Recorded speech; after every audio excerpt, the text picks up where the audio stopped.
अब मैं अशोक वसंतानी जी जो हमारे ट्रस्टी हैं उनसे अनुरोध करूंगी, प्लीज़ अपने विचार व्यक्त करें।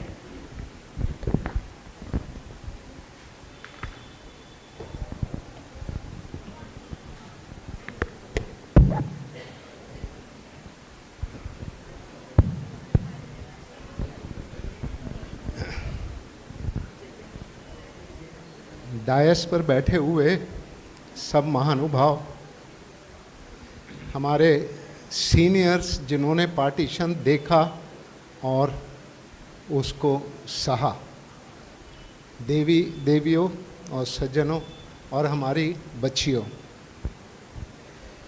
आज मुझे एक इंसिडेंट याद आता है जो 1960-61 में हुआ।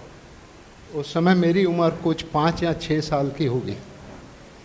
हमारे घर पे दरवाजे पे नॉक हुआ और दरवाज़ा खोला तो सामने एक लेडी खड़ी थी, एकदम कमज़ोर सी, सफ़ेद साड़ी में, एकदम क्लीन साफ साड़ी, लेकिन साड़ी के ऊपर पैबंद लगे हुए थे, कहीं कहीं रफू की हुई थी। और वो लेडी ने सर पे एक टोकरी उठाई हुई थी जिसमें नए बर्तन थे। वो बर्तन लोगों को एक्सचेंज में देती थी पुराने कपड़ों के लेकर के। जब उसको देखा तो मेरी दादी उसके साथ डिस्कस करने लगी, बार्गेन करने लगी। इतने में मेरे दादाजी आए और जब उन्होंने वो लेडी को देखा, इमीडिएटली बोले, आप लता भागचंदानी है ना? वो हमारे पड़ोस में रहती थी हैदराबाद में। तो वो लेडी ने भी बोला हाँ। फिर दादाजी ने बोला, ये आपकी क्या हालत हो गई है? आप तो बहुत अच्छी फैमिली से थी, अच्छा खासा आपका ख़ानदान था, ये क्या हो गया? तो वो बोली कि ये मेरे को पार्टीशन की देन है। आज 13 साल हो गए हैं, मुझे मेरी फैमिली का पता नहीं है, कोई भी मिला नहीं है, और मैं ये छोटे मोटे काम करके अपना जीवन जीती हूँ। तब मेरे दादाजी ने मेरी दादी को बोला, पार्वती, इनके साथ बिल्कुल बार्गेन मत करना, जो मांगती हैं वो दे देना और जो मांगे उससे ज़्यादा ही देना। तब उन्होंने, लता ने कहा, उन्होंने भी पहचाना दादाजी को, बोले, प्रीतम दास, मैं वही लूँगी जो मैं डिज़र्व करती हूँ और मुझे कुछ नहीं चाहिए। ये स्वाभिमान था। और ये स्वाभिमान जब हम सिंधी लोग आए, जैसा आप लोगों ने सुना कि हम लोग कुछ नहीं लेकर के आए थे, लेकिन हम लोग 5 चीज़ें ज़रूर लेकर के आए थे अपने साथ। अपना स्वाभिमान, अपना आत्मविश्वास, अपनी रेजिलियंस, अपनी डिग्निटी और अपनी कर्म परायणता।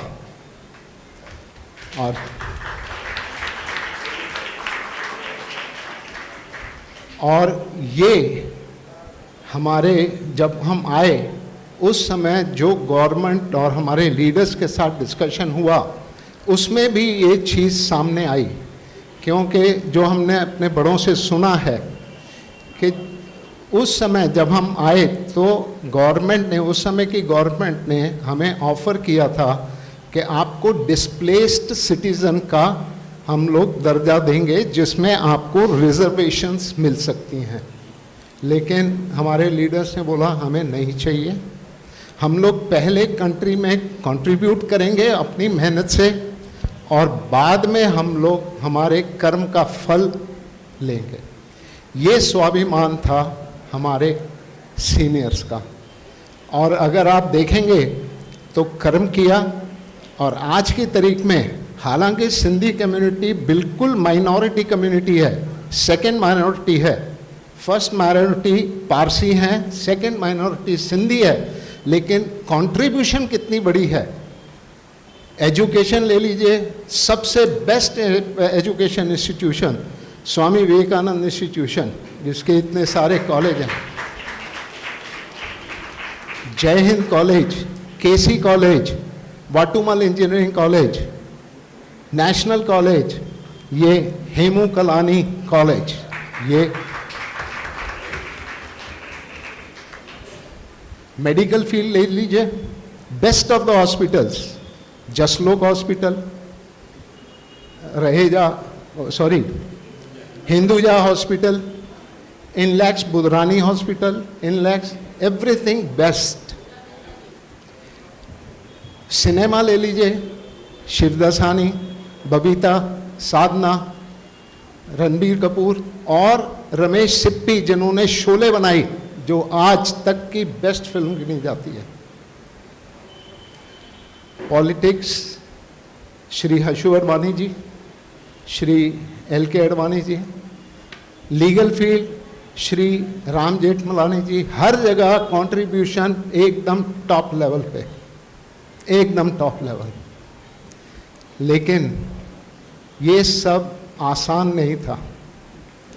उन्होंने जो देखा और जो सहा वो आसान नहीं था। वो टाइम पर जो लोग माइग्रेट होकर के आए, सबने अपना जान और माल का नुकसान किया, सबने, कोई भी नहीं था जिसमें जान और माल का नुकसान। जैसा आपने थोड़ी देर पहले सुना, ट्रेन्स आती थी, उसमें सब डेड बॉडीज होती थी। लेकिन सिंधियों ने जो नुकसान किया वो ना तो विजिबिलिटी में आया, ना तो किसी ने बोला, ना किसी को पता है, पर सिंधियों का नुकसान सबसे ज़्यादा हुआ। क्यों? बंगाली जब आए तो उनको बंगाल का एक पार्ट मिला, पंजाबियों को पंजाब का एक पार्ट मिला, सिंधी को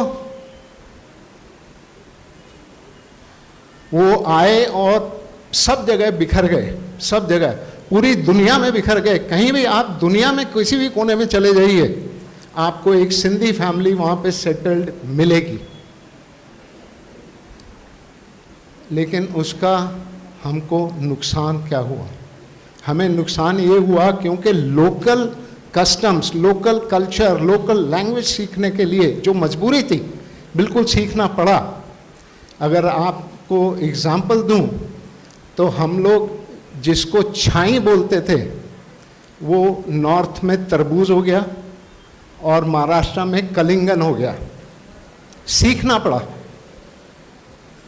जो हम लोग लूण बोलते थे, लूण, दिल्ली में नमक हो गया, महाराष्ट्र में मीट हो गया, मीट। ये सब हमको सीखना पड़ा क्योंकि लोकल पॉपुलेशन के साथ हमको मिलके चलना चाहता था। ये हालत थी कि हमारे बच्चे, आज के जो बच्चे हैं हमारे, वो शायद सिंधी बोल सकें या ना बोल सकें, लेकिन वहाँ की लोकल लैंग्वेज इतना फ्लुएंटली बोलते हैं जैसे वो उनकी मदर टंग हो। उसमें हमने क्या खोया? हमने हमारा कल्चर खोया, हमने अपनी संस्कृति खोई, हमने अपनी भाषा खोई। जैसे भाषा पे सबने बोला, हमने अपनी भाषा खोई, हमने अपनी हिस्ट्री खोई, हमने अपनी पोइट्री खोई, हमारा लिटरेचर सारा खत्म हो गया। हमें पता नहीं है हमारी क्या हिस्ट्री थी, हमारे कौन हीरो थे। सो मच सो, मैं यहाँ की बात नहीं करता हूँ, यहाँ पे सबको मालूम है, लेकिन आप बाहर जाके घूमिए, लोगों को ये भी नहीं मालूम है कि हेमू कालानी कौन था, जिसने 19 साल की उम्र में सबसे यंग लेवल अपनी जान कुर्बान की हिंदुस्तान के लिए। लोगों को मालूम नहीं है। ये हमारा नुकसान था जो आज तक कहीं भी कहा नहीं गया, किसी ने बताया नहीं, कहीं विजिबिलिटी नहीं मिली। क्यों नहीं मिली? क्योंकि सिंधी लोग, जैसा बताया, स्वाभिमान कर्म परायणता में रहते हैं। उन्होंने कभी पीछे मुड़ के नहीं देखा, उन्होंने कभी अपना दुखड़ा किसी के सामने नहीं रोया, सिर्फ अपने आप को काम में डुबोया। जिसको जो काम मिला, छोटा मोटा नौकरी, बिजनेस, जो करने को मिला किया, क्योंकि उनके सामने सर्वाइवल ज़रूरी था, अपनी फैमिली का ख्याल रखना ज़रूरी था। इसलिए सब भुला करके सिर्फ काम में बचे। और ये कर्म परायणता उनकी आज की तारीख में जो उनकी कंट्रीब्यूशन है, उन्होंने हमारे लिए ये वर्ल्ड क्रिएट किया है जहाँ पर हम लोग डिग्निटी के साथ रह सकते हैं। हमारे लिए इतनी फैसिलिटीज़ हैं, हम लोग अच्छी तरह से रह रहे हैं, ये सब उनकी वजह से है, उनकी कुर्बानियों की वजह से। और आज का प्रोग्राम जैसे बताया, उन्हीं को नमन करने के लिए हमने ये प्रोग्राम किया है, और इसीलिए आप सबकी तरफ से मैं उनको नमन करता हूँ। नमः।